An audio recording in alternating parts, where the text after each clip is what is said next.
जय श्री राम मित्रों। आज की हमारी कहानी है मासूम शिव भक्त। शंकर एक अनाथ लड़का था। उसको जंगल में रहने वाले शिकारियों के एक गिरोह ने पाला था। उसके पास कोई औपचारिक शिक्षा भी नहीं थी। वह केवल एक चीज़ जानता था कि उसे कैसे जीवित रहना है, शिकार करना और उनको मारना तथा जंगल के फलों को खाना और नदी के पानी को पीकर अपने आप को जीवित रखना जानता था। एक दिन वह अपना रास्ता भटक गया और उसने देखा कि कुछ लोग नदी के किनारे पर बने एक पत्थर की आकृति के चारों ओर जोर जोर से चिल्ला रहे हैं। कुछ लोग उस पर फूल, फल और नारियल चढ़ा रहे हैं। शायद उसने सोचा यह कोई मकान होगा जिसमें लोग रहते होंगे, पर यह एक प्राचीन मंदिर था। लेकिन शंकर ने इसे पहले कभी नहीं देखा था, पर इसके बारे में जानने के लिए वह काफ़ी उत्सुक था। उसने तब तक इंतजार किया जब तक कि लगभग सभी लोग उस मंदिर से नहीं चले गए। अंत में उसने एक युवा लड़के को पत्थर की इमारत से बाहर आते देखा और उससे बात करने का फैसला किया। और शंकर ने उससे अपने मन में आए कई सवाल पूछे। उसका पहला प्रश्न था, इस इमारत को क्या कहा जाता है? लोग अपने साथ क्या लाते हैं? फिर उन चीज़ों को अंदर वाली इमारत में क्यों छोड़कर वापस आ जाते हैं? चीज़ों को अपने साथ लाना और उन्हें अंदर छोड़कर वापस चले जाने पर वह लड़का शंकर की अज्ञानता व मासूमियत पर बहुत ही हैरान था और उसके सवालों से चकित भी था। पर यह वह नहीं जानता था कि वह पास के जंगल में रहता है और शिकार करके ही अपना जीवन यापन करता है। लेकिन फिर भी उसने उसके सवालों के जवाब देने की पूरी कोशिश की। उसने शंकर को बताया, यह भगवान शिव का मंदिर है। लोग यहाँ उन्हें फल और फूल चढ़ाने आते हैं। वे शिव भगवान से जो चाहते हैं वह मांगते हैं और शिव उनकी सभी की प्रार्थनाओं को सुनते हैं। यह सुनकर शंकर तुरंत मंदिर जाना चाहता था। लड़के ने उसे अंदर का रास्ता दिखाया और शिवलिंग के बारे में बताया। शंकर ने मासूमियत से लड़के से पूछा, यह शिवलिंग क्या चीज़ है और हमें क्या देता है? लड़के ने बताया, हम शिव से जो मांगते हैं वह हमें दे देता है। हम सब जैसा मानते हैं। लड़के ने कहा, अब अंधेरा हो रहा है, अब मुझे घर जाना होगा। और वह शंकर को वहीं अकेला छोड़कर चला गया। शंकर ने झिझकते हुए मंदिर में प्रवेश किया। वह एक कोने में बैठ गया और सोचा, एक पत्थर किसी को वह चीज़ कैसे दे सकता है जो वे चाहते हैं। इसीलिए उसने इसका परीक्षण करने का फैसला किया और उसने पत्थर की प्रतिमा से कहा, हे शिव, कृपया मुझे पर्याप्त शिकार करने दें ताकि मैं भूखा न रहूं।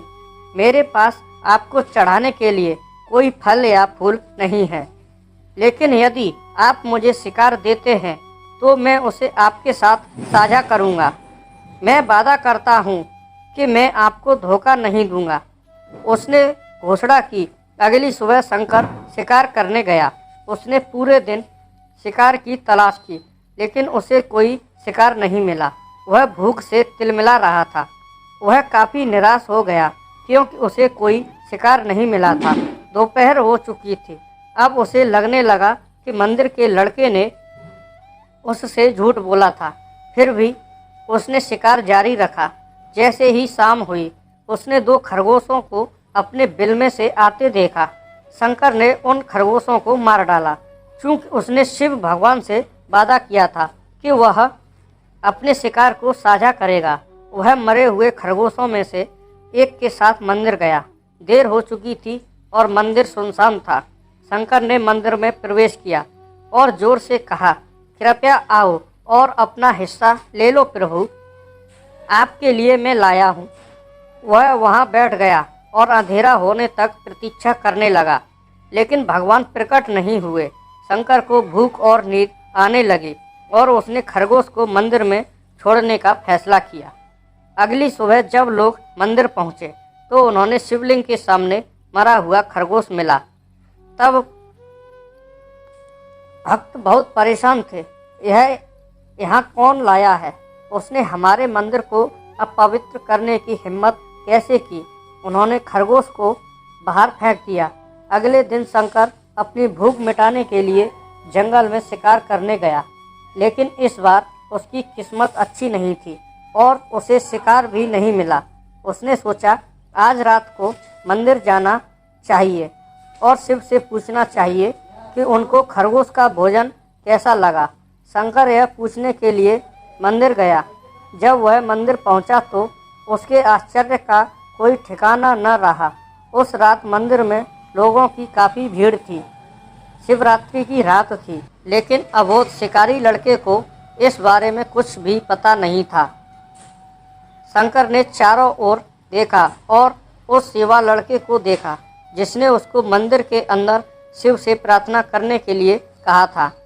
चूँकि उसे इतने सारे लोगों के आसपास रहने की आदत नहीं थी, उसने वहीं रुकने का फैसला किया और पास के एक बेल के पेड़ पर चढ़ गया। यह एक लंबा इंतजार था और समय बिताने के लिए उसने पेड़ से पत्ते तोड़कर जमीन पर फेंकना शुरू कर दिया। उसे अज्ञात पेड़ के नीचे एक छोटा सा शिवलिंग था जिसकी पूजा लंबे समय से नहीं की गई थी। शंकर के द्वारा फेंके गए बेल के पत्ते उस शिवलिंग पर गिरे। शंकर भजनों से मंत्र मुग्ध हो गया और धीरे धीरे 7 गाना और पंचाक्षरी मंत्र का जाप करना शुरू कर दिया। रात भोर में बदल गई और सभी भक्त मंदिर से चले गए। शंकर पेड़ से उतरा और मंदिर में प्रवेश किया। उसने देखा कि शिवलिंग की आंखों पर लाल निशान थे। वे कुमकुम से थे जो लोगों ने चढ़ाए थे, लेकिन शंकर को यकीन था कि शिव को उनकी आंखों में परेशानी हो रही है। उसने शिव की खेदजनक स्थिति के रूप में जो कुछ भी महसूस किया उसके लिए उसे बहुत दुख हुआ। वह उनकी मदद करना चाहता था। उसने सोचा शिव यहाँ अकेले रहते हैं और बीमार होने पर उनकी देखभाल करने वाला कोई नहीं है। जब तक भक्त उनसे मिलने नहीं आते उन्हें भोजन भी नहीं मिलता। शंकर ने एक रात पहले भक्तों को शिवलिंग पर जल चढ़ाते देखा था। प्रभु को ठंड लग रही होगी, शायद वह कांप रहे हैं। उसने सोचा आखिरकार वह केवल पत्तियों से ढके हुए हैं। तो उसने शिव से पूछा, मेरे स्वामी, मैं आपकी क्या मदद कर सकता हूँ? शायद कुछ खाना या दवा में आपकी सेवा कैसे कर सकता हूँ? शिव ने उसे कोई उत्तर नहीं दिया। शंकर ने सोचा भगवान वास्तव में बहुत बीमार हैं, क्योंकि वह अब उत्तर देने में भी असमर्थ हैं।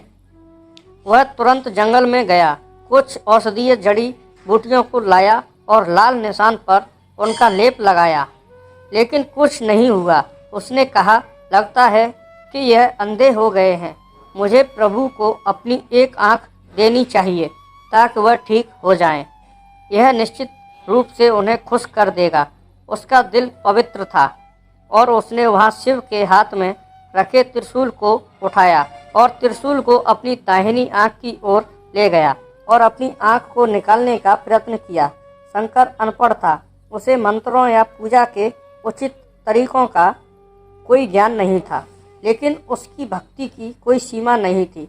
जैसे ही वह अपनी आंख निकालने वाला था, शिव अपनी पत्नी पार्वती के साथ प्रकट हुए। उन्होंने पार्वती से कहा, इस भक्त शंकर ने अनजाने में शिवरात्रि पर उपवास किया, बेल के पत्तों से मेरी पूजा की और साबित किया कि उनका दिल बेदाग है। मैं अपने इस भक्त पर काफ़ी प्रसन्न हूँ। शिव भगवान ने शंकर से कहा, तुमने मुझे अपनी मासूमियत के कारण जीत लिया है। प्रभु ने मुस्कुराते हुए कहा, लोग मुझसे हर समय वादे करते हैं, लेकिन जैसे ही उन्हें वो मिल जाए जो उन्हें चाहिए, वो उनको भूल जाते हैं। दूसरी ओर तुमने मेरे साथ एक सच्चे इंसान की तरह व्यवहार किया और यह वास्तव में बहुत दुर्लभ है। अब से तुम मेरे इस संसार में सबसे बड़े भक्त माने जाओगे और तुम्हारा नाम मेरे साथ सदा जुड़ा रहेगा। तुम कई सदियों तक जीवित रहोगे।